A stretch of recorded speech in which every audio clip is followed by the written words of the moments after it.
There are already 21 names recommended by the National Bureau of Investigation at tinanggap na rin po ng DOJ, ng Department of Justice at referred na po sa National Prosecution Service upang gumawa ng case build-up laban sa 21 individuals, mga kababayan.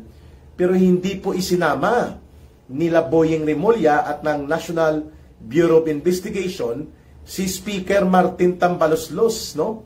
Hindi po siya isinama sa 21 ng Department of Justice. Pero nakakalungkot at nakakabahala at the same time na hindi po isinama si Martin Romualdez sapagkat siya naman talaga ang co-chief architect of this plunder. Sapagkat ang the other half ay ang pinsan niyang si Marcos Jr. No? Dalawa talaga sila ang pasimuno nitong lahat.